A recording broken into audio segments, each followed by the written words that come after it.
Bismillahirrahmanirrahim. Assalamualaikum warahmatullahi wabarakatuh. Perkenalkan, nama saya Talita Azhar Aisyah yang akan menemani Bapak, Ibu, Saudara semua selama webinar ini berlangsung. Saya doakan semoga kita semua sehat selalu dan jangan lupa untuk mematuhi protokol kesehatan. Terlebih dahulu, saya ingin menyapa Dekan berserta Wakil Dekan 3 Fakultas Teknologi Mineral UPN Veteran Yogyakarta, Mbak Rana Sumber, moderator, dan juga Gubernur BEM FTM UPN Veteran Yogyakarta yang telah hadir pada webinar hari ini. Yang terhormat Dekan Fakultas Teknologi Mineral UPN Veteran Yogyakarta, Bapak Dr. Insinyur Sutarto MT. Selamat siang, Pak. Selamat siang, Mbak. Yang terhormat Wakil Dekan 3 Fakultas Teknologi Mineral UPN Veteran Yogyakarta, Bapak Insinyur Bambang Bintarto MT. Yang terhormat Gubernur BEM FTM UPN Veteran Yogyakarta, Mas Andra. Selamat siang, Mas. Ya, terima kasih. Selamat siang. Yang terhormat Presiden of Ikatan Ahli Geologi Indonesia, Bapak Dr. Insinyur Muhammad Burhanuddin Nur MSc IPM. Selamat siang, Pak. Selamat siang, Pak. Yang terhormat Deputi Bidang Pencegahan Badan Nasional Penanggulangan Bencana, Bapak Lili Kurniawan STMSI. Selamat siang, Pak. Oke. Yang terhormat Direktur Kesiapsiagaan Badan Nasional Penanggulangan Bencana, Ibu Dr. Randa Eni Supartini, yang akan mewakili Bapak Lili Kurniawan. Yang terhormat Koordinator Program Studi Magister Manajemen Bencana UPN Veteran Yogyakarta, Bapak Dr. Insinyur Eko Teguh MT. Selamat siang, Pak. Yang terhormat anggota LSPR Rescue, Mas Habib Cisti Harhab. Sebelumnya, saya meminta untuk para audiens untuk berdoa bersama untuk almarhum Bapak Profesor Bambang Suroto. Untuk doa bersama, saya persilakan.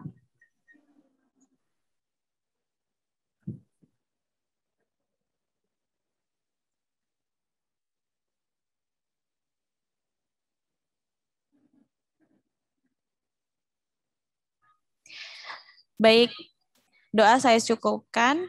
Selamat siang semua. Sebelum kita memulai webinar ini, mari kita bersama-sama menyanyikan lagu kebangsaan Indonesia Raya dan juga Mars Bela Negara.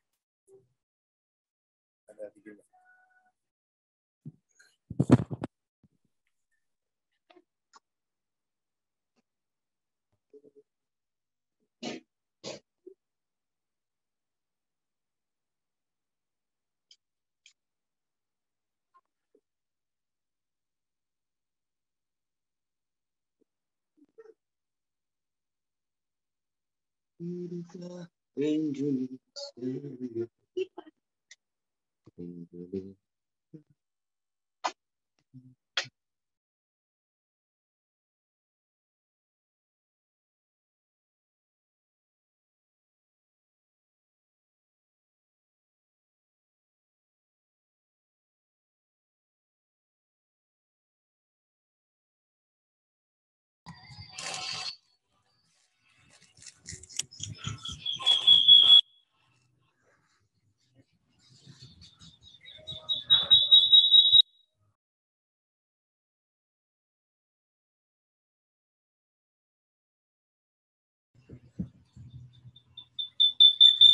Enggak, Mas, dimatiin.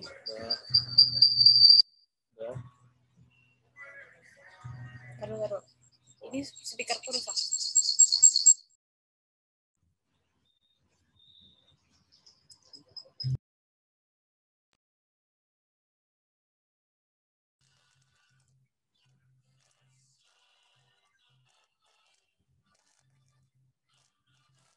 Bunyi nggak? Udah lanjut ya.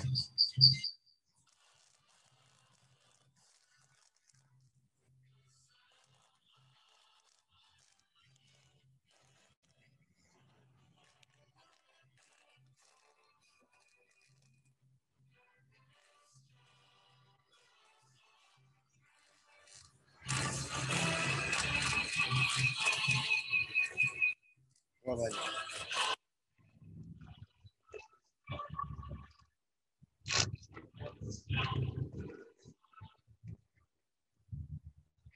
ada suaranya.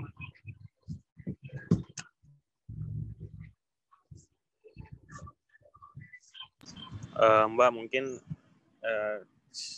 share screen-nya belum share komputer sound juga, jadi tidak ada suaranya, Mbak. Mungkin technical difficulty-nya bisa diperbaiki sebentar.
Kamu di-mute aja.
Mohon maaf karena tadi terdapat kesalahan untuk memulai lagu Indonesia Raya, maka kami akan mengulang kembali lagu Indonesia Raya.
Baik, terima kasih.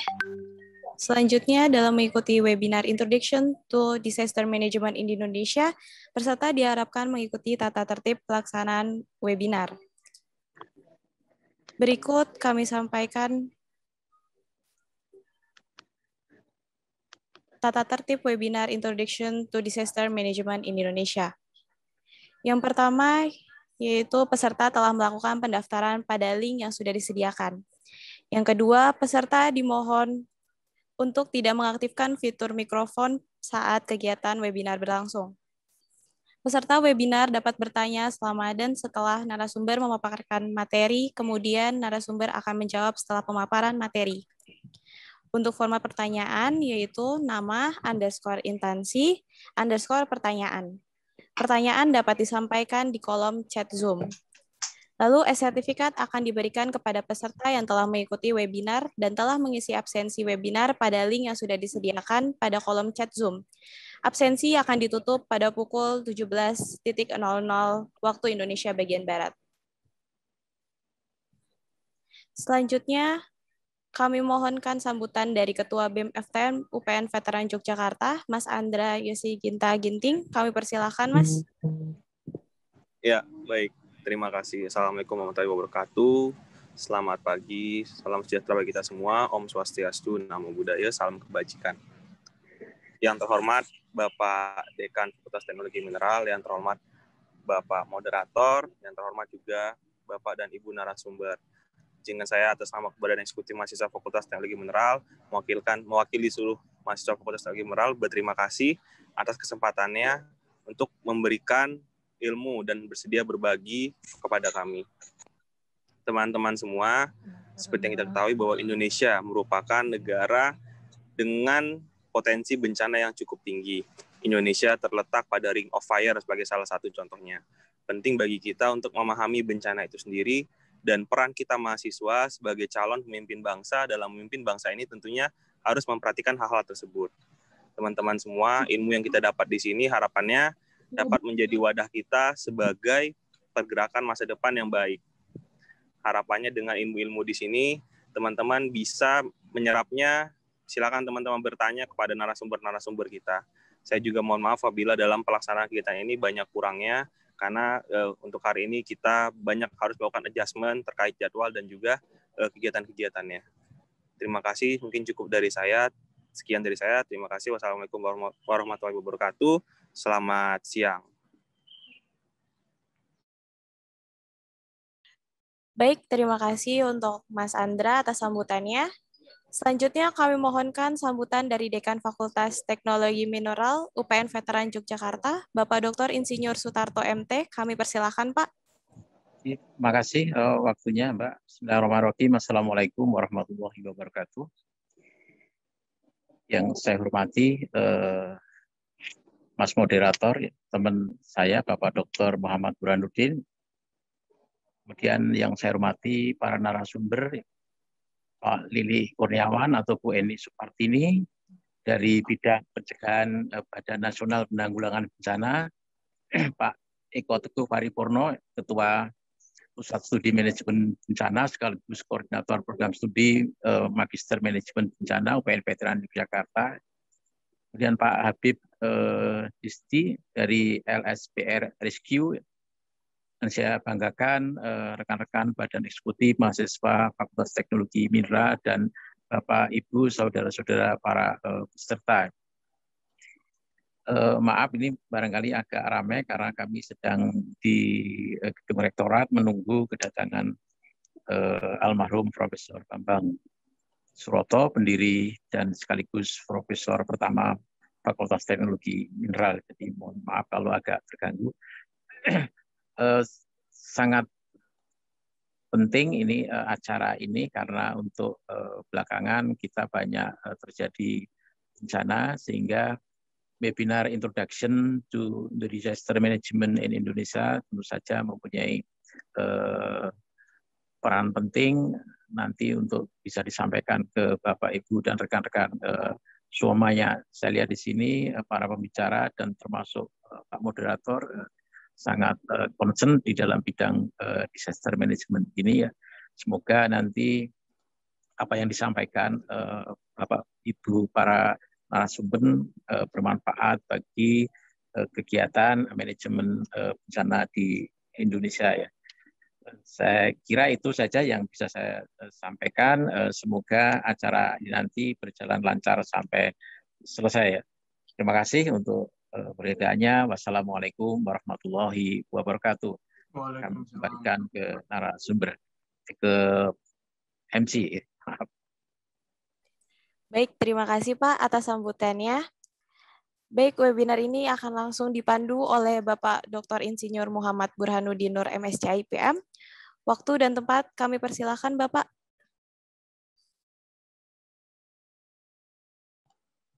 Terima kasih. Assalamualaikum warahmatullahi wabarakatuh.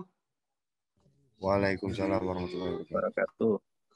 Yang terhormat Bapak Starto selaku Dekan FTM UPN Yogyakarta dan Pak Bambang Bintarto.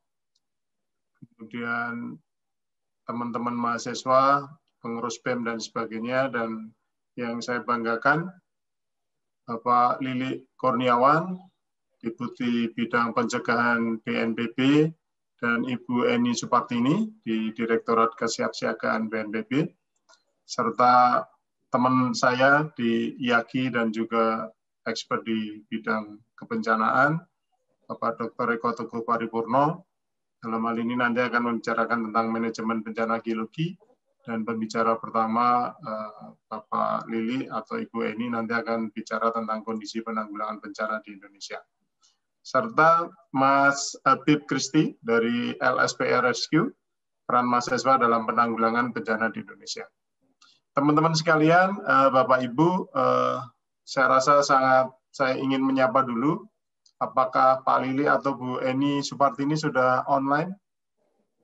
Assalamualaikum, selamat sore Pak Lili atau Ibu Eni.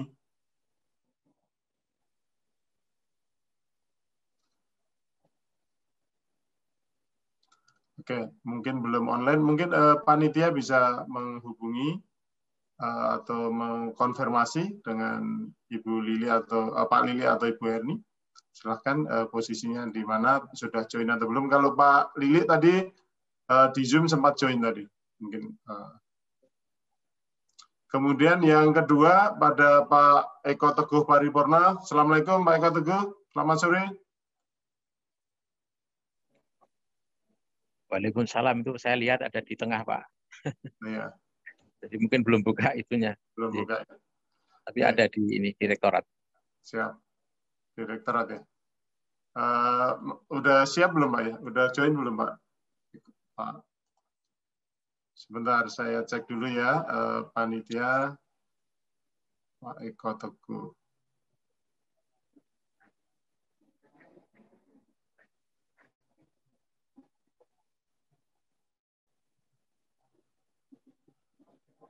Pak ET biasanya simbolnya ET. Ini di Zoom-nya belum ada.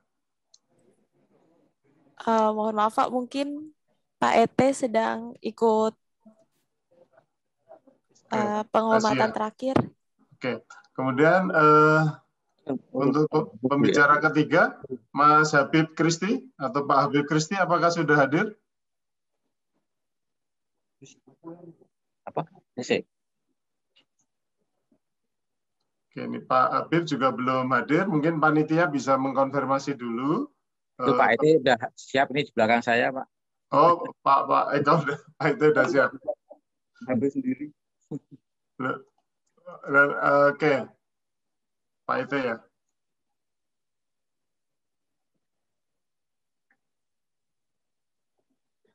Tiga pembicara, mungkin Pak Ete juga perlu presentasi ya, perlu laptop atau apa mungkin nanti kita siapkan dulu. Mungkin panitia menghubungi dulu, kemudian dilakukan break dulu sebentar, dikonfirmasi supaya acaranya nanti bisa baik. Kemudian mungkin nanti kalau ada CV-nya dari Pak Lili atau Bu Erni atau Pak Eko Teguh. Oke. Boleh saya duluan, nggak apa-apa. Oh, duluan nggak apa-apa Pak Bambang. Pak Eko. Oke. Terima kasih. Ya, karena belum waktunya, itu belum datang juga ini. Oke. Prof. Bambang almarhum. Ya. Almarhum Bambang. Oke, Pak Bambang. Pak Eko. Jadi izin kepada panitia, mohon dikonfirmasi kedatangan Bu Erni ya, sama Pak Lili. Untuk sementara kita Pak dari yang ketiga juga belum hadir. Maka untuk pertama adalah Pak Bambang. Jadi teman-teman ini topik yang luar biasa. Kalau kita lihat memang betul bahwa kita banyak sekali bencana, baik banjir, gempa, dan sebagainya. Manajemen kebencanaan tentunya melibatkan sebelum dan setelah kebencanaan. Dan topiknya sebenarnya mengalir dengan baik, kondisinya dan introduction-nya, kesiapsiagaannya, kemudian manajemennya seperti apa oleh Pak Eko Teguh, kemudian di mana kondisi ke lapangan. Seperti kita ketahui bahwa at least ada 4 pool atau 4 domain ketika kita melihat suatu manajemen kebencanaan, yaitu minimum kita berhubungan dengan mitigasi dan preparation, itu kita sebut pre-bencana ya. Kemudian ada recovery, respon, dan kemudian recovery. Nah, ini kira-kira nanti sesuatu yang sangat baik untuk pengetahuan kita dan aplikasi kita. Selanjutnya saya persilakan ke Pak ET untuk memulai presentasinya. Kami silakan Pak, dalam waktu 15-20 menit. Monggo Pak. Iya. Terima kasih. Mungkin kalau kurang nanti ya bisa tanya jawab. Siap. Oke. Selamat siang teman-teman. Jadi judulnya kemarin manajemen bencana geologi, tapi kayaknya lebih pas kalau kita ngobrolkan tentang manajemen risiko bencana geologi. Mari slide berikutnya.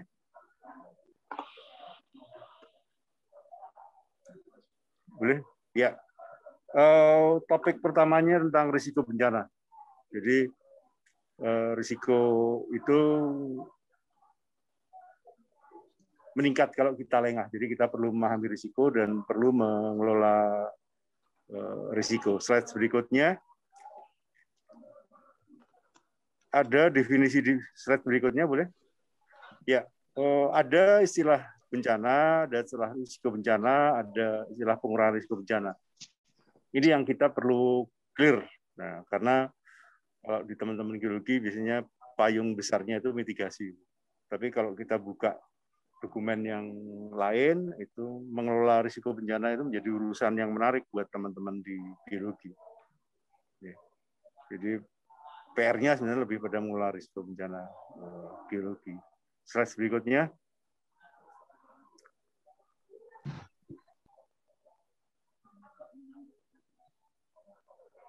Ya, oh ini nggak bisa di ini ya, full screen lantas sekali klik gerak gitu ya. Kita masih perlu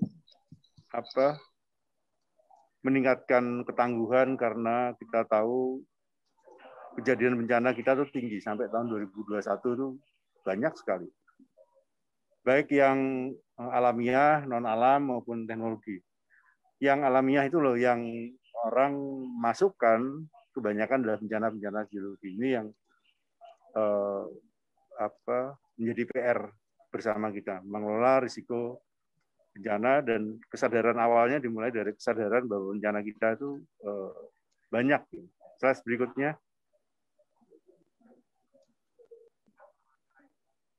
Nah, kalau kita lihat peta risiko, maka nggak ada di Indonesia itu yang nggak berisiko. Risikonya tinggi dan sedang. Semua kabupaten berisiko. Di 2013 itu masih ada yang hijau. Sekarang itu udah nggak ada.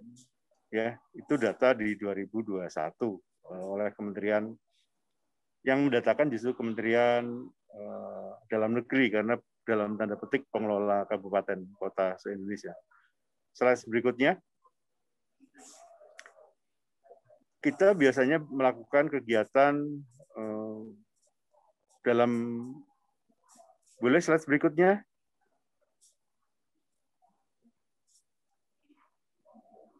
Ya, jadi yang sering kita lupa bahwa upaya kita menanggulangi bencana itu sebenarnya adalah upaya untuk secara sistematis mengurangi residu risiko yang ada.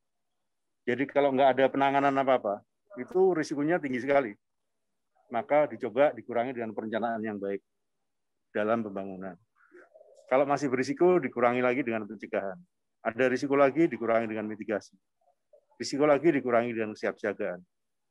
Nah, sampai akhirnya di rehabilitasi dan rekonstruksi.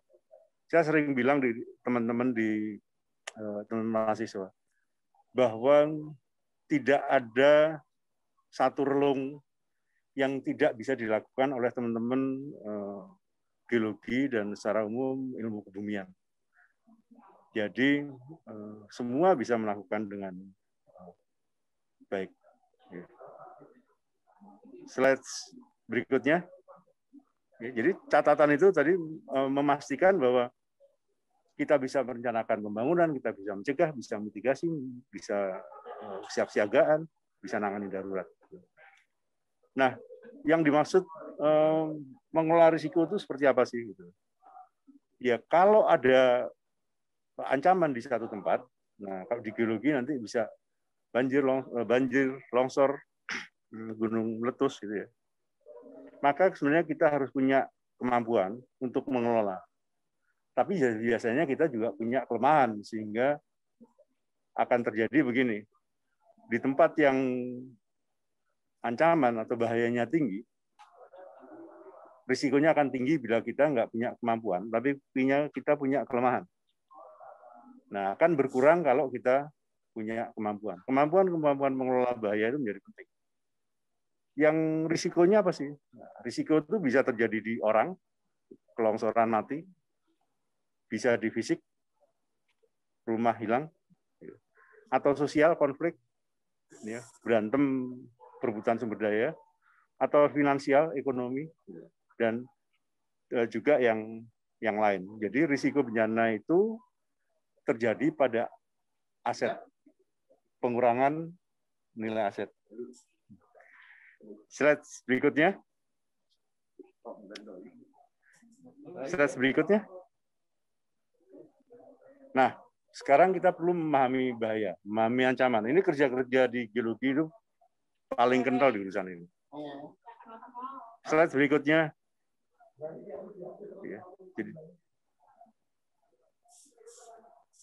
Nah, kalau kita bicara bencana geologi, maka ke hulu lebih dulu, ada bahaya geologinya seperti apa.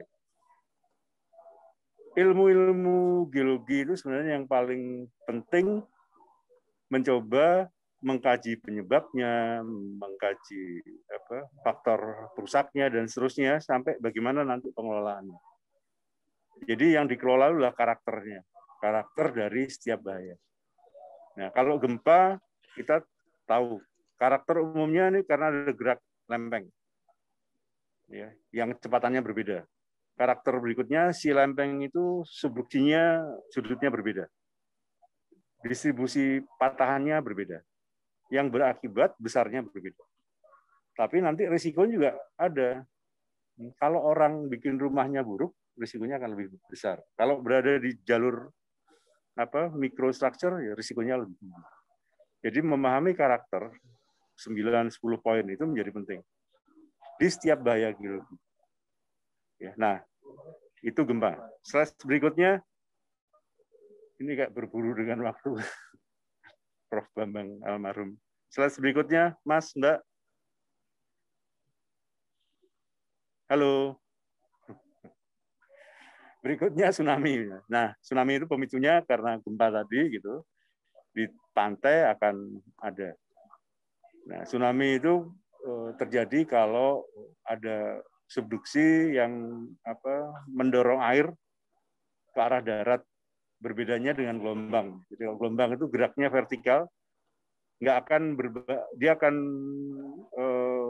konstan pada batas pantai tertentu, tapi kalau tsunami dia akan bergerak dengan kecepatan berkurang dari 800 sampai semakin kecil. Contoh di Aceh itu ada pada foto itu. Jadi betapa masuk ke arah pantai dan menerjang semua yang ada. Tugas kita memetakan mana yang berisiko tinggi dan berisiko rendah. Yang lebih rendah itu contoh di peta Bali. Prinsipnya nanti akhirnya juga mencermati dari penyebabnya, mencermati sistem peringatannya, elemen berisikonya di sana apa.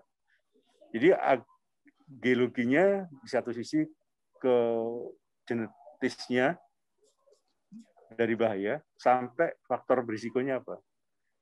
Maka kalau nggak ada aset berisikonya, maka sebenarnya risikonya akan rendah.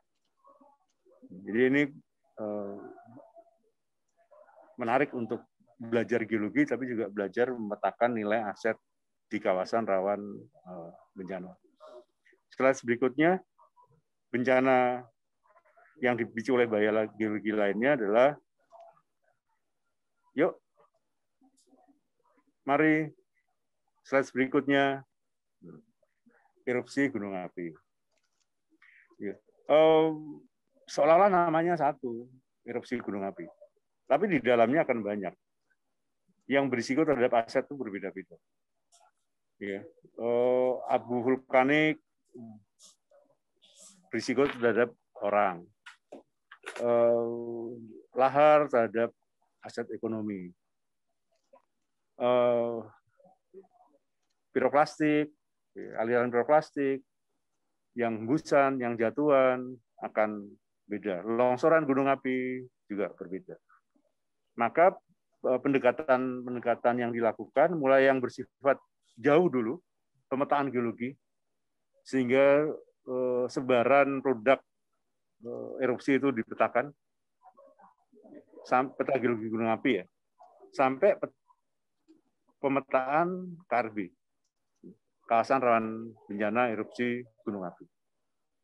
Nah, orang yang pada posisi tertentu, sebagaimana juga di tsunami, itu punya tanggung jawab merespon yang berbeda-beda lewat latihan-latihan yang dilakukan. Jadi karakter yang dipahami dengan baik, teman-teman kebumian yang memahami dengan baik, pasti akan mampu membantu orang menyikapi risikonya.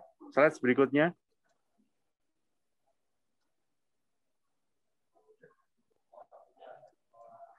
Yap, lagi. Nah, banjir. Ini yang ramai belakangan. Hubungannya banjir dengan geologi apa ya? Yang sering lupa, bahwa banjir itu ada di permukaan tanah yang responnya akan beda-beda terhadap air. Ya memang di daerah aliran sungai Das itu litologi berbeda akan meresponnya beda. Belum lagi kalau pengelolaannya berbeda. Siklus kejadiannya yang berbeda. Nah, ini bisa kita petakan. Mulai dari kemampuan menyerap, kalau gitu kita bisa menguranginya dengan meningkatkan kemampuan serapan. Karena kita tahu litologi yang berbeda, meresponnya berbeda. Morfologi yang berbeda juga berbeda. Morfologi sungai yang berbeda juga berbeda. Jadi generalisasi penyebab banjir kadang-kadang itu kita lakukan, tapi sebenarnya jangan demikian. Kita perlu memenakan itu dengan baik. Dan bahkan kita bisa hitung sebenarnya atas banjir itu hujan memang asal-usulnya, tapi distribusi penyebabnya bisa kita pilah-pilah lagi. Slide berikutnya. Gerakan massa.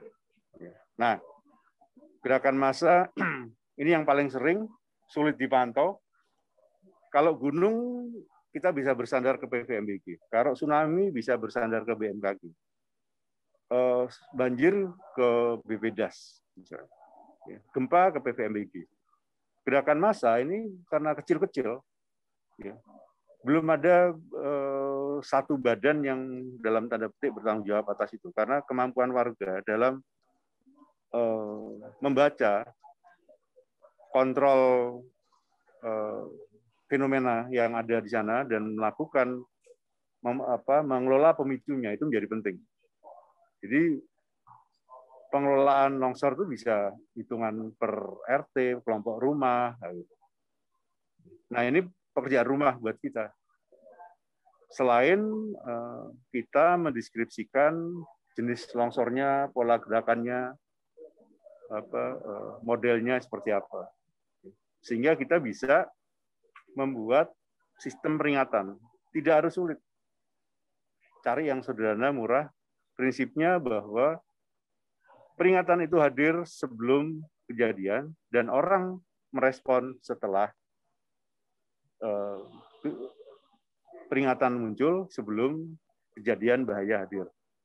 Jadi perlu diingat ya teman-teman bahwa jangan melakukan evakuasi itu nunggu bahayanya datang. Sering orang evakuasi banjir nunggu banjirnya datang. Coba kalau awan panas udah mati tuh. Jadi evakuasi itu udah dari peringatan kita lakukan evakuasi, penyelamatan ke tempatnya. Kerja-kerja itu bisa dilakukan oleh teman-teman. Slide berikutnya. Kekeringan. Sering kekeringan itu ada urusannya dengan geologi nggak sih?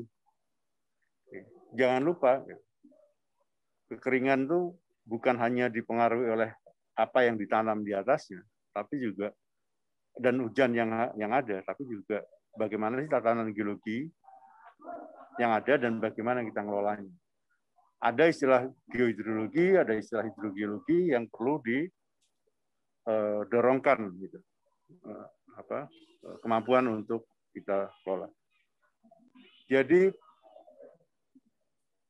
kalau kita cermatin, maka karakter bahaya kita sebagai orang geologi, orang kebumian, memahami karakter bahaya dengan cermat untuk bisa merencanakan, bisa mencegah, bisa memitigasi, bangun kesiapsiagaan, ya, mengurangi residu risiko sampai menjadikan bencana itu kecil.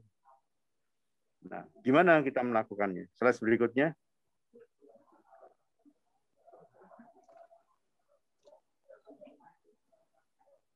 Nah, kita menyebutnya sebagai mengelola risiko. Jadi bukan mengelola pas banjirnya, pas gempanya, pas tidak. Tapi tempat-tempat yang berpotensi tadi. Berpotensi kebanjiran, berpotensi kelongsoran, berpotensi kena erupsi gunung api, berpotensi kena tsunami, kena gempa. Yang berpotensi, yang belum.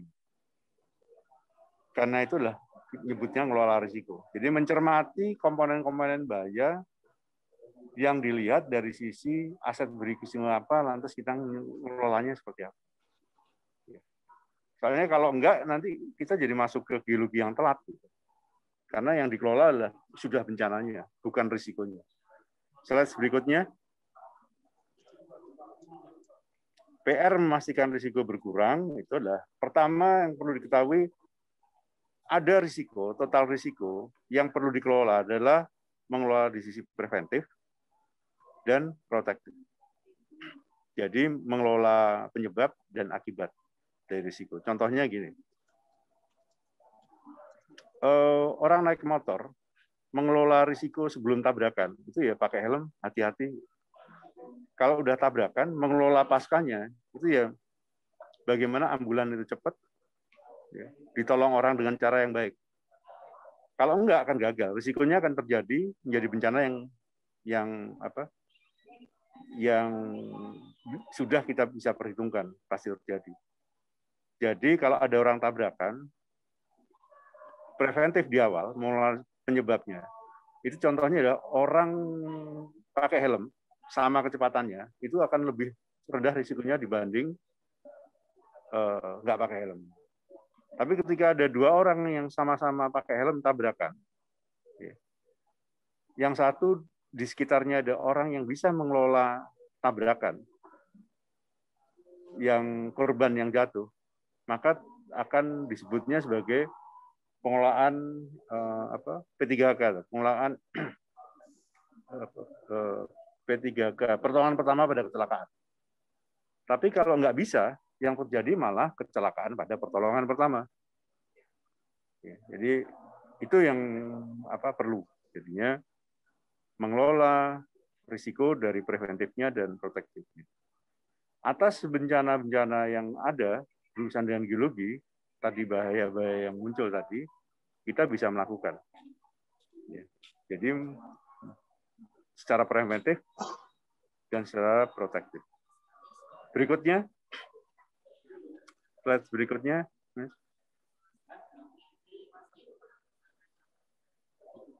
Nah, tugas kita itu adalah mengurangi risiko. Jadi tugas ahli kebumian itu mengurangi risiko. Ini sedang bicara bencana alam, bencana geologi. Ini termasuk semuanya. Mau ada risiko bencana geologi, hidrometeorologi, lingkungan. Ada kerja-kerja mengelola pasal, mengelola pengungsi, mengelola akibat, dan sampai juga mengelola dampak. Kita bisa diskusikan lebih lanjut. Untuk suaranya bisa di-off-kan yang tidak. Makasih. Monggo Pak, lanjut Pak. Kita harus bisa mengelola risiko agar risikonya itu semakin kecil. Ya. Nah, kalau membiarkan, itu akan bergeser. Kontrolnya nggak kita kelola, pemicunya nggak kita kelola, akibatnya nggak kita kelola, dampaknya nggak kita kelola, bisa kolaps, tergantung mutlak. Ya. Slide berikutnya.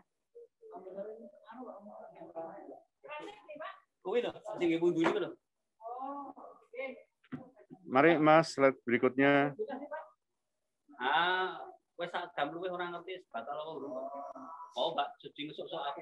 Mari Mas, slide berikutnya. Respon risiko sudah itu Pak. Mari. Nah, berikutnya adalah industri. Ini tadi saya lupa judulnya itu saya kasih plus. Ini maaf kalau kiri kanan agak ramai karena memang kita lagi nunggu Prof. Almarhum Prof. Bambang. Yang repot sebenarnya ada pada industri karena tidak alamiah. Geologi itu relatif alamiah. Kadang-kadang intensitas risikonya akan bertambah ketika tuntutan, di sini ada perusahaan, ada konsumen, ya, ada lingkungan. Jadi sebenarnya risikonya bisa direndahkan.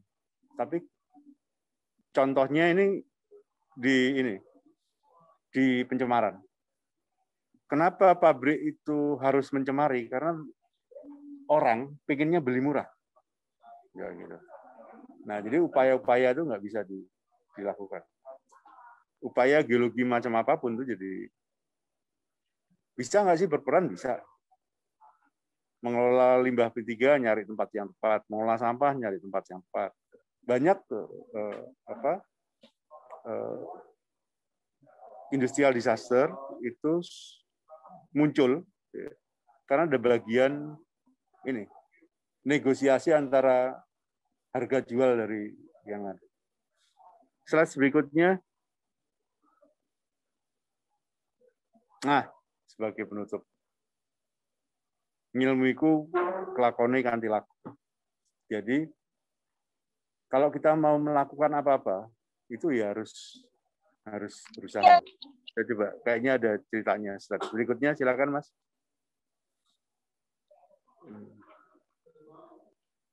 Slide berikutnya Mas. Nah, jadi ini potongan pernyataan yang menarik. Jadi ngilmu kelakoni kanthi laku, lokasi lawan kas, tegese kas nyanto sani, tetap beliau pangkase dur angkoro. Artinya bahwa ilmu itu dipahami, dikuasai dengan cara yang benar, yang menyampaikannya juga dengan cara yang benar, berusaha keras untuk memperkuat karakter. Mengelola permasalahan yang ada. Nah, jadi upaya-upaya mengurangi risiko itu nggak bisa muncul dengan sendirinya. Artinya kalau di ilmu kebumian, ilmu geologi terutama itu ada alat-alat dasar petrologi, tektonik atau struktur, lantas stratigrafi, morfologi, dan lainnya itu menjadi ilmu dasar. Sebenarnya ilmu dasar itu bisa dipakai untuk urusan-urusan geologikal yang engineering, bisa yang mineral, bisa yang energi, bisa untuk konservasi, dan bisa untuk mitigasi. Nah, tapi harus benar melakukan itu. Jadi alat yang sama itu bisa digunakan untuk urusan yang berbeda, tinggal bagaimana kita melakukannya. Slide berikutnya. Nah, semoga Tuhan memberkati kerja-kerja kita. Sampun Mas Buan. Terima kasih, matur nuwun Pak. Saya makau sambil menyimak sambil melayat. Teman-teman sekalian, ini ada minimum ada 3 clue yang perlu kita pegang teguh. Pertama adalah relung-relung kebencanaan. Itu geologi, ahli kebumian bisa masuk di semua aspek. Syaratnya adalah dengan apa? Mengenali masing-masing karakter dari kebencanaan tersebut. Dari karakter itu, maka pengurangan risiko bencana sebagai tugas utama dari ahli-ahli kebumian itu menjadi lebih berarti dan lebih aplikatif. Jadi 3 hal itu yang saya catat dari apa yang disampaikan Pak Eko Teguh. Tentunya nanti manajemen selanjutnya itu lebih detail lagi. Untuk pembicara selanjutnya, Bu Eni atau Pak Lili sudah hadir atau Pak Habib sudah hadir? Saya Habib sudah hadir. Oke, terima kasih. Kalau gitu, mohon maaf tadi karena memang ada berita duka kepada para pembicara dan selanjutnya ada beberapa adjustment. Kemudian nanti tadi Pak Eko Paripurno duluan. Untuk selanjutnya kepada Pak Habib, saya persilakan. Baik Bapak, terima kasih Bapak Muhammad Burhan. Oke, terima kasih. Dan saya ingin mengucapkan mohon maaf kepada teman-teman sekalian semuanya. Tadi saya ada trouble di masalah jaringan karena saat ini saya sedang berada untuk misi kemanusiaan. Saya baru saja dari Pulau Saburai Jua dan sekarang saya menuju Flores, tepatnya itu di Larantuka. Jadi tadi ada sedikit gangguan sinyal dan saya mulai.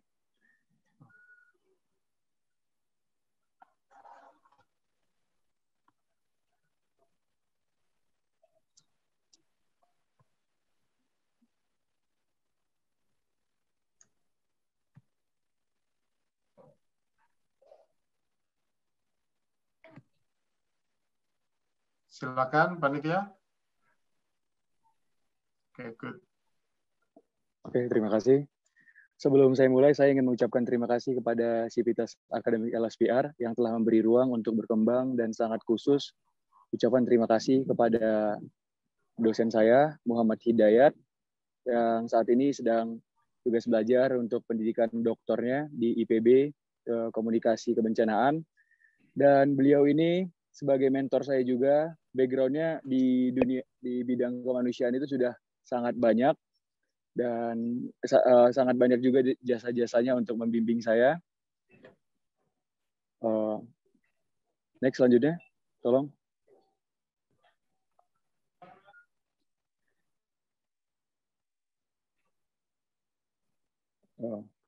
Jadi ini profil singkat saya, dan sebenarnya belum semua sih, tapi saya ngambil yang vital saja. Ini berikut yang sudah pernah saya ikutin selama menjadi relawan. Saya mulai itu 2018, kita membentuk tim di kampus saya itu LSPR Jakarta, dan operasi SAR pertama kita itu menjadi tim evakuasi di tsunami Banten. Dan gerakan keduanya itu saya kembali lagi dan tim ke tsunami Banten, tapi untuk menyalurkan logistik.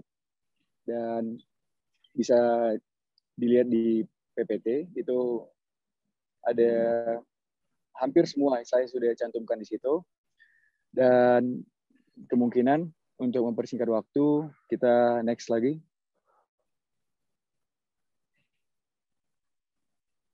Tolong PPT-nya next.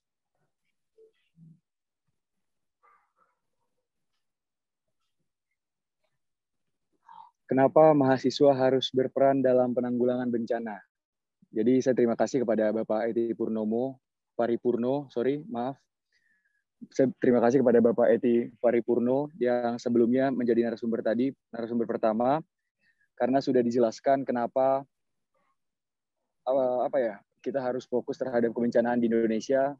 Tadi beliau sudah menjelaskan dengan sangat baik tentang kondisi geografis dan potensi bencana di Indonesia. Jadi sekarang kenapa mahasiswa harus berperan dalam penanggulangan bencana? Dan saya hanya ingin menyampaikan bahwa mahasiswa adalah agen perubahan. Dan seperti yang dikatakan tadi, ada Andra dari BEM, karena kita adalah penerus bangsa. Dan gimana sih peran mahasiswa untuk melakukan sesuatu menjadi agen perubahan gitu. Jadi peran kita mahasiswa dalam masyarakat dikenal sebagai agen of change. Mahasiswa juga merupakan penggerak perubahan ke arah yang lebih baik. Nah, itu yang kita lakukan sekarang. Banyak sih mungkin bidang-bidang yang bisa kita lakukan untuk berkontribusi kepada negara. Tapi kenapa saya memilih kebencanaan? Karena kembali lagi tadi, karena Indonesia adalah laboratorium bencana. Indonesia itu memiliki sejarah kebencanaan yang menyeramkan, dan itu terjadi rutin. Jadi saya memutuskan untuk ikut menjadi relawan kebencanaan karena selalu ada dan sifatnya yang banyak gitu. Jadi pasti saya juga berpikir saya harus turut serta nih, ikut gitu.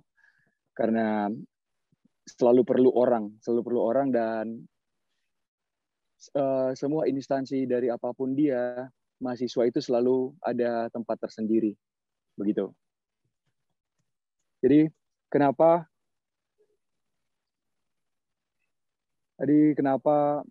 Indonesia, kenapa mahasiswa dikatakan sebagai agent of change? Karena di awal kemerdekaan mahasiswa menjadi penggerak perubahan yang semula Indonesia menjadi negara jajahan, banyak negara hingga menjadi negara merdeka hingga saat ini. Jadi sejarah juga membuktikan kekuatan Indonesia ada pada pemudanya. Seperti Sumpah Pemuda contohnya, dan salah satunya lagi Budi Utomo tahun 1908. Kebangkitan nasional Indonesia pertama kali ditandai dengan berdirinya organisasi Budi Utomo. Budi Utomo lahir pada 20 Mei 1908 di Jakarta. Sedikit informasi singkatnya. Karena inilah karena gerakan beliau-beliau pendahulu kita lah, kita memperingati Hari Kebangkitan Nasional setiap tahunnya. Jadi, apa sih yang dilakukan Budi Utomo, kumpulan mahasiswa gitu? Budi Utomo adalah organisasi yang dibentuk oleh beberapa mahasiswa, kalau Stovia, School of Thought Upleading and Indis Arsten. Tokoh pendiri Budi Utomo diantaranya Dr. Sutomo, Suraji Tirtonegoro, Gunawan Mangunkusumo, dan lainnya. Dan mereka menunjukkan suatu peran besar mahasiswa. Mereka istilahnya kayak mereka menunjukkan hal nyata bahwa seberapa besar sih dampak mahasiswa untuk negara ini gitu kan. Karena kita emang bisa memberikan impact yang besar. Karena di luar kita memiliki massa yang banyak, kita juga memiliki kualitas gitu dengan intelektual maksud saya. Dan ada lagi peran besar mahasiswa ditunjukkan lagi pada masa masa Orde Baru yang menjadi social control bagi pemerintah. Sangat banyak contoh peran mahasiswa sebagai agent of change. Jadi, hal ini menjadi landasan utama saya untuk mengambil bagian dalam kontribusi kepada Indonesia dengan menjadi relawan. Saya tersadar bahwa mahasiswa memiliki kewajiban pengabdian yang diturunkan pendahulu-pendahulu kita dengan sejarah pencapaian pergerakan pemuda. Terus pemikiran saya dibuka seperti seolah-olah dibukakan oleh fakta sejarah seberapa besar kekuatan pemuda dan mahasiswa terhadap Indonesia. Dan saat ini adalah saat yang sama dengan beliau-beliau dulu, di umur yang sama dengan kita sekarang. Jika ingin menjadi patriot, menjadi mahasiswa tanggap bencana sangat-sangat tepat. Menurut saya sangat-sangat tepat, karena Indonesia adalah laboratorium bencana seperti yang saya katakan tadi. Dan bayangkan dengan banyaknya mahasiswa, jika kita mulai membawa isu bencana menjadi topik utama di dalam diskusi-diskusi kita, akan seberapa banyak patriot-patriot akademisi yang peduli dengan kebencanaan yang akan lahir nantinya. Next, selanjutnya.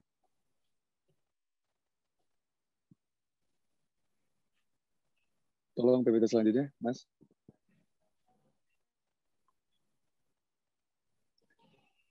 Saya tambahin di poin pertama tadi, menurut saya mahasiswa yang bisa memberikan sentuhan modernisasi di posko-posko pengungsian. Jadi kenapa kita masuk ke poin kedua, kenapa harus menjadi relawan? Karena kekuatan Indonesia ada pada pemuda dan jiwa kerelawanan. Itu menurut saya, karena dibuktikan oleh sejarah-sejarah tadi juga, dan mahasiswa adalah komunikator kesadaran terhadap bencana terbaik. Dan kita adalah massa yang banyak dan memiliki intelektual yang mampu membuat suatu gerakan besar.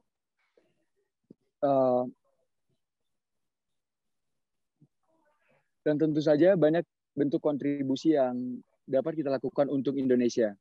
Tetapi seperti yang kita ketahui, kenapa kebencanaan? Karena dia sifatnya selalu ada. Dan di Indonesia itu sangat banyak. Mengingat kembali kayak masa orientasi mahasiswa baru dulu, kita semua berikrar untuk sumpah mahasiswa, bertanah air satu, tanah air tanpa penindasan. Maka saat itu saya berpikir bahwa kita memiliki kewajiban untuk membela dan memperjuangkan bangsa dalam bentuk kontribusi apapun. Adalah hukum wajib bagi mahasiswa. Dan ini adalah sesuatu apa istilahnya ya, adalah tindakan real yang saya lakukan. Dan kemudian mahasiswa juga berperan sebagai transportasi masyarakat untuk menyampaikan aspirasi mereka. Itu dibuktikan oleh kegiatan Orba yang dimotori oleh mahasiswa. Gerakan itu sebesar itu yang memberikan impact besar kepada Indonesia. Jadi beban dan tanggung jawab menjadi mahasiswa sangatlah besar sebenarnya. Dan kenapa mahasiswa bisa memberikan dampak yang besar kepada lingkungan, kepada orang-orang? Karena kalau mahasiswa mengerjakan sesuatu hal yang positif, itu akan memberikan manfaat bagi dirinya sendiri, orang tuanya, teman-temannya, orang-orang dan orang-orang di sekitarnya. Dan kembali lagi, jumlah mahasiswa sangat banyak. Bayangkan jika kita melakukan hal-hal positif dan kita berniat untuk mengajak begitu. Bayangkan impact yang bisa kita lakukan dan kita pergunakan bahwa status mahasiswa kita untuk dengan baik. Slide selanjutnya, tolong.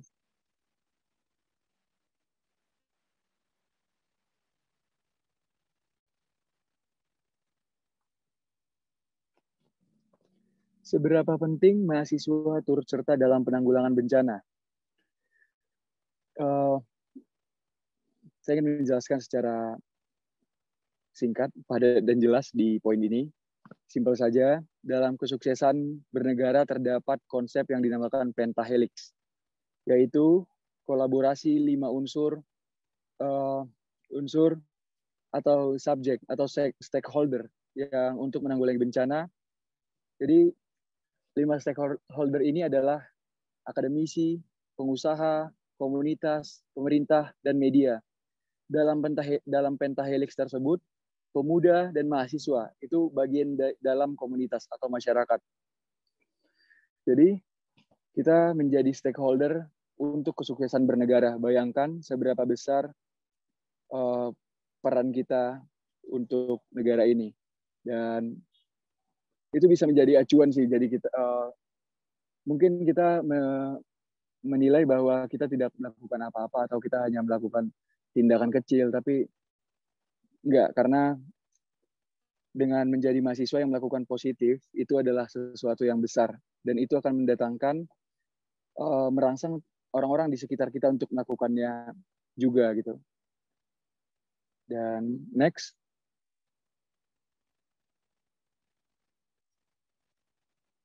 Tolong next.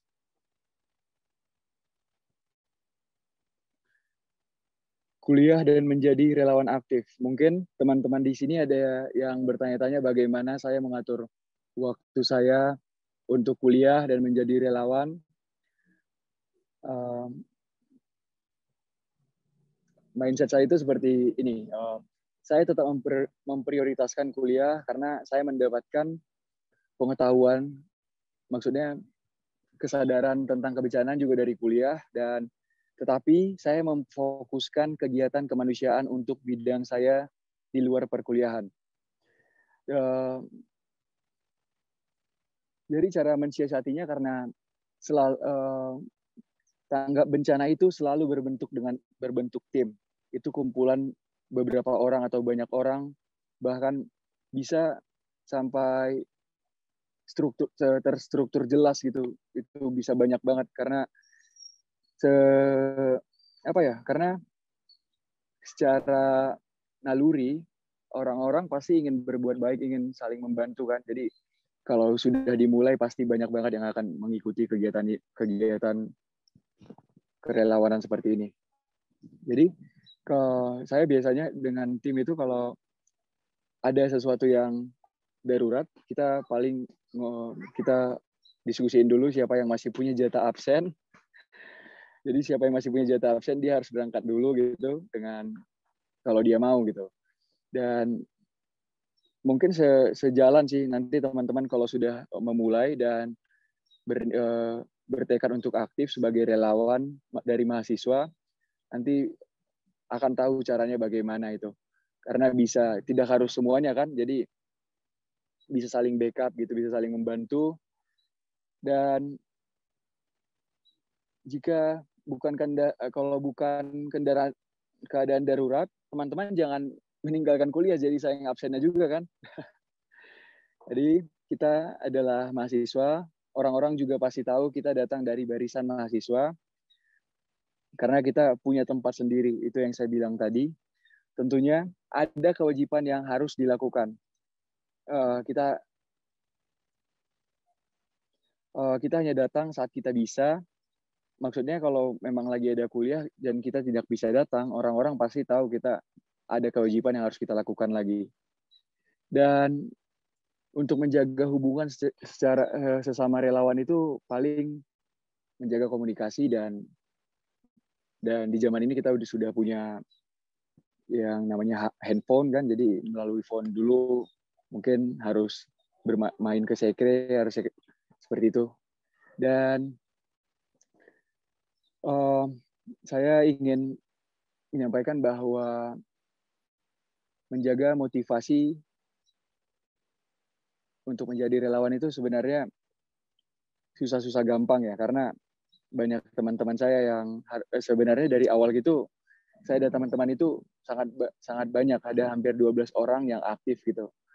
Tapi seiring jalannya waktu yang masih konsisten, itu tinggal ada beberapa orang, bisa dibilang saya sendiri saja sekarang. Karena mungkin bedanya ya, karena saya dari kampung ya, saya dari tempat yang bisa dibilang kota kecil. Jadi apapun kesempatan yang bisa untuk dijadikan pelajaran atau menambah pengalaman, saya menganggap itu sebuah kesempatan. Jadi saya tidak pernah absen, bagaimanapun kondisinya ya, kecuali saya ada yang mendadak juga gitu. Tapi walaupun saya ada urusan dan ada panggilan rescue call istilahnya, panggilan kebencanaan atau panggilan untuk penyelamatan, saya tetap datang, tapi saya menyelesaikan. Intinya saya tidak pernah absen untuk kegiatan kemanusiaan gitu. Dan motivasi terbesarnya itu saya ingin belajar, saya ingin menambah teman, karena setiap kita datang ke tempat baru, itu kedekatan yang kita jalin dengan orang-orang di sana berbeda, kita dekat secara emosional dengan mereka, dan pastinya ada ilmu-ilmu baru, orang baru, mindset baru, kita bakal tahu bagaimana pemikiran orang-orang lain gitu, makin banyak. Dan kita juga bakal ketemu banyak karakter orang, dan sebenarnya mahasiswa itu tidak selalu untuk menjadi tidak selalu untuk menjadi menyumbangkan tenaga saja, enggak. Karena mahasiswa itu di kegiatan, misalnya ada bencana, itu pasti ada yang namanya posko. Mahasiswa biasanya ngebantu di pembuatan deks relawan. Jadi saat itu saya berada di gempa Mamuju, Majene. Saya bertemu dengan Bapak Lili. Selamat siang, Bapak Lili. Saya dan tim membantu Pak Lili dari BNPB untuk membuat deks relawannya. Dan saya dan teman-teman mahasiswa juga untuk istilahnya kayak kita menghibur untuk anak-anak kecil di sana. Jadi ada yang mengalami trauma. Jadi tidak selamanya kita harus melakukan ada kan orang saya pengen partisipasi nih tapi saya takut. Ya udah, kita lihat apa yang dia bisa lakukan gitu. Kalau dia orangnya komunikatif, ya dia berarti cocok untuk di posko. Jadi posko ini tempatnya untuk jika kalau ada donasi, ada wartawan, jadi itu atau ada tamu, itu melalui posko. Dia yang akan mengatur manajemen di situ gitu. Banyak sih yang bisa dilakukan mahasiswa, karena satu lagi pendekatan dengan masyarakat itu sangat maksimal, maksudnya sangat baik jika dilakukan mahasiswa, karena alamiah sih, kayak ya mahasiswa kan di mata orang masih pelajar gitu. Jadi sementara kalau untuk pendekatan dengan masyarakat yang biasanya orang tua gitu kan, mereka merasa seperti anak atau apa gitu. Dan di sini saya ingin sekali menyampaikan bahwa kita adalah mahasiswa, kita harus melakukan sesuatu kontribusi dan memilih bidang kita masing-masing. Banyak yang bisa kita lakukan untuk berkontribusi kepada negara ini. Next slide.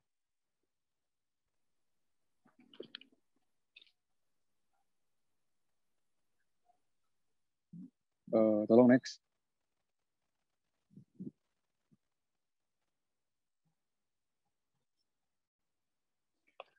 Dan ini adalah yang selalu kita gaung-gaungkan saat kita rapat atau sebelum melakukan suatu operasi SAR atau kegiatan kemanusiaan. Dan beri aku 1000 orang tua, niscaya akan ku cabut semeru dari akarnya. Dan beri aku 10 pemuda, niscaya akan kuguncang dunia. Itu adalah kata-kata yang membuat kita semangat dan sekaligus membuat kita bangga bahwa pemuda atau mahasiswa diperhitungkan sebegitu besar di negara ini, dan kita bisa memberikan impact yang sangat besar kepada lingkungan, kepada negara ini, kepada Indonesia. Sekian dari saya, terima kasih, dan saya tidak berada di dalam ruangan, saya sedang berada di Flores, jadi di sini satu-satunya tempat yang ada sinyal. Mohon maaf, terima kasih. Terima kasih Pak Habib yang telah menyampaikan bagaimana peran mahasiswa di lapangan. Satu kunci yang tadi disampaikan bahwa mahasiswa lebih diterima di masyarakat. Kenapa? Karena pendekatannya yang lebih natural, karena dianggap sebagai anak dan sebagainya. Ini satu keuntungan secara sosial, secara hubungan masyarakat di tempat-tempat bencana. Kemudian memang ada banyak tantangan sebagai mahasiswa, namun demikian mohon diingat juga bahwa di Indonesia ada namanya Belajar Merdeka dan Kampus Merdeka. Kemungkinan itu kalau dikelola dengan baik, dengan tim fakultas, dengan tim prodi, dengan tim-tim yang terlibat akan menjadikan suatu komponen kurikulum yang sangat baik dan applicable. Terutama UPN ya, ini karena yang menyelenggarakan UPN. Selanjutnya, narasumber terakhir yang seharusnya tadi di awal, namun demikian karena kondisi dan beberapa hal yang memang kita harus pertimbangkan, untuk Bu Erni atau Pak Lili, kami persilakan. Mohon maaf ini susunannya sedikit di-adjust Bu Erni karena di UPN kebetulan ada berita duka. Pendirinya, founding father-nya, Profesor Bambang meninggal dunia hari ini dan disemayamkan di rektorat, sehingga beberapa acara perlu di-adjust. Untuk materi kami persilakan Bu Erni, kira-kira 20-30 menit. Saya persilakan Bu Erni. Baik, terima kasih pada moderator. Assalamualaikum warahmatullahi wabarakatuh. Mohon maaf, saya baru bisa gabung karena sesuatu dan lain hal. Terima kasih pada Kang Ete yang saya tadi pagi dapat undangan, tetapi saya nggak tahu ini kontaknya siapa gitu. Jadi karena kami tidak tahu linknya, nggak tahu ini gimana. Untung ternyata Pak Eko Teguh.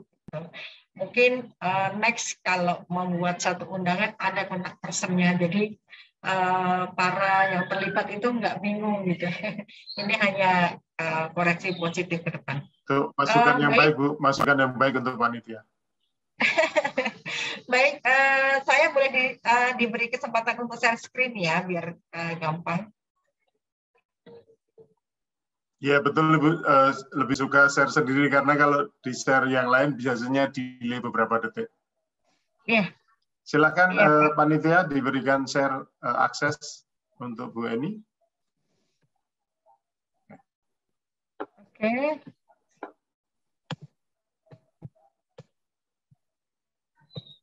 Apakah sudah terlihat ya, Bapak Ibu? Sudah Bu, tinggal slideshow aja. Baik, oke. Terima kasih. Ini saya sedang berada di rumah. Mungkin kalau saya mohon maaf kalau ada ketidaknyamanan dalam voice ataupun suara.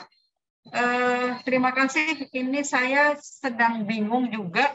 Ini ngasih apa ya? Karena saya yakin kawan-kawan UPN ini kawan-kawan yang sudah hebat, yang sudah dalam role-nya ini sudah masuk. Hanya mungkin tinggal memberikan supporting, tinggal memberikan panggung yang lebih luas lagi untuk mereka bisa menjadi prakarsa-prakarsa atau agent-agent yang lebih menginspirasi lagi kepada kawan-kawan yang lain. Nah, kami yakin pertemuan sore hari ini yang sudah di siang dan sampai dengan sore, sesuatu yang sudah digagas, yang sudah disiapkan lebih matang, dan memang maksud dan tujuannya adalah tidak, kalau membaca tornya, bagaimana mempersiapkan kawan-kawan mahasiswa ini untuk bisa lebih successful dan bisa memahami secara kontekstual ataupun secara individual untuk mampu melakukan aksi-aksinya. Nah, adik-adik, Bapak Ibu yang mungkin hadir di sini, terutama Kang Ete selaku guru saya juga, saya juga